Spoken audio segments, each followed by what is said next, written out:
image and everything. Yeah. Yes, we're back on another rider, another episode. Today we have the lovely Kristen in the car, and it's Hawaiian dancing in layman's term, but in what's the actual correct name? Hula. So how long you been doing hula, and how did you get into it? I've been dancing hula since I was maybe young teenager. I actually started when I was much younger, but then I stopped until I was a young teenager, and basically I was forced into it. But yeah, it was kind of one of the best gifts that's ever been given to me. So was that your parents saying, you gotta do this? My aunt, yeah. Your aunt? Yeah. Okay, so a very influential aunt then. Yeah. But you're thankful for her now. You cursed her at the time, but you're thankful Exactly. now. Now, you said you have your own school? Yeah. What's it called, and where can people find you? London School of Hula and Ori. I mean, you can Google that and you'll see us. Okay. So how do you spell Ori, O-R-I. Or you can, something easier, LSHO, London School of Hula and Ori, lsho.co.uk. Okay, thanks a lot for that. So, what have you learned about this dance that you wish you knew when you started? Ooh, what did I learn about this dance that I wish I knew when I started? I mean, I think when you first start, and especially when you start when you're really young, you don't necessarily take on the kind of cultural relevance and importance. And when I say cultural relevance, I don't mean, I mean like encompassing all of the traditions and relation to the earth, to the community, to yourself. So these are things that, as you get older and you really start to understand better. But when you're younger, you're just dancing. So yeah, I'm not sure I would have been able to handle all of that wisdom at that age, but yeah, this is, I think, the most beautiful things about the dance. So there's a spiritual side to it, is what you're saying? Yeah, definitely. So tell us more about that spiritual side. I mean, I think for me, I always say that through hula, you can develop a better relationship and connection to the self, your community, and your environment, nature, and to past, present, and future. So you kind of are in all places at once, very present. You are connected to ancestors. You are connected to, future generations. You're connected to earth. You're connected to nature, and you're connected to the people you're dancing with and the people you're dancing in front of. So it's quite deep, and at the same time loads of fun and really beautiful to dance. Yeah. Do you meditate prior to doing it? For me, no, not really. The dance itself is kind of my meditation. Okay. Yeah. So it evokes a lot of feelings and spiritual elements for you. Yeah, definitely. Or sometimes not even necessarily on like a conscious level, but sometimes it just kind of grounds me in the present, and all those things, especially in London, like when your brain is just chaka chaka chaka cha, it just kind of releases all that. So yeah. It sounds like there's it's a release. If you're having a stressful day or something, you can just bust out into dance and just dance away your issues or your concerns. Do you, probably much better than alcohol and the wacky healthier. So how long is it a dance? Is it like 10 minutes, half an hour? It can be all kinds of things. I would say that because the dance is specifically done to a mele, a song, usually it's like nowadays kind of the length of an average song, so 3 minutes.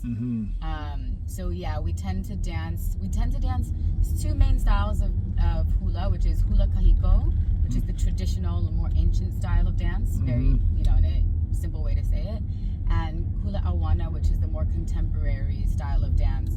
And we do both, but a lot of the dances that we do tend to be to awana, more contemporary music. So it's a lot of like Western.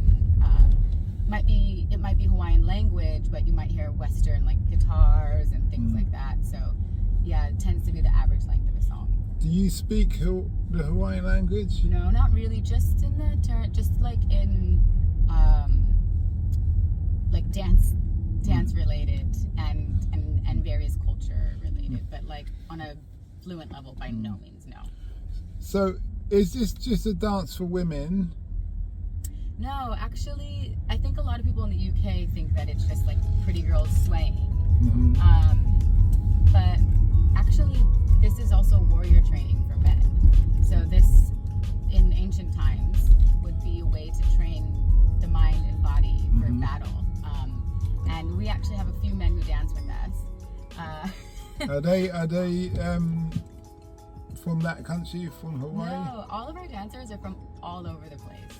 It's really beautiful. Like I often say that, like when I talk about the school, I often say, like the last thing I say is we're a dance school. Like first and foremost, we're an ohana, a community, and we have people from all over the world who have come to us for various reasons. Either like they went to Hawaii and they like saw the dance and they fell in love with it, or they saw it on YouTube, or something just called them to it. And yeah, so all of our dancers, including the men, are from all over the place, all over the world, really. Okay, that's good. So, when you're dancing, is it recorded music, or do you have people playing instruments as well? Both. Typically, in my perfect world, we play to people who are, singing or playing live.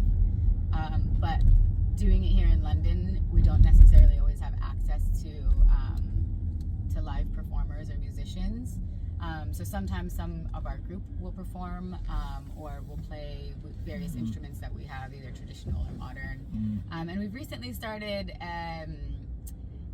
working with an ukulele player.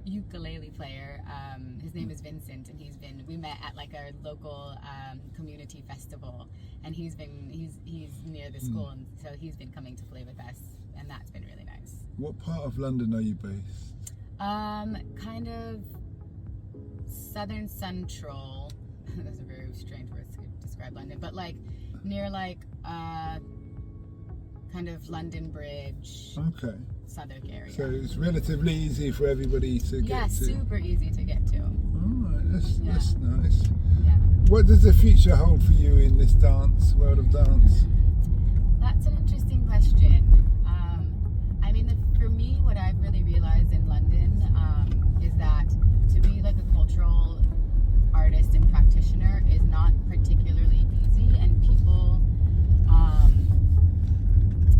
because you're doing a cultural practice, some people find it funny about and often cultural practitioners feel funny about asking for payment, so it's really hard for cultural practitioners to make a livelihood from the thing that they do, but oftentimes they have to put way more into it than, I do various other forms of art as well, and I have to put a lot more into my cultural practice than I do into most of my other art forms, because it's so many layers and levels. So for me, what I would love to do is be able to help nurture other cultural artists and practitioners and help them kind of form a livelihood through their practice, but more so that they can continue to provide their practice to the communities. Yeah. Okay. Before we finish, because we're running out of time, what other art creative industry are you in? I'm also a film and television director. And where can people find you, and what kind of things have you produced? So the last thing I worked on was a TV show for CBBC. It's called Odd Squad, so I've done that.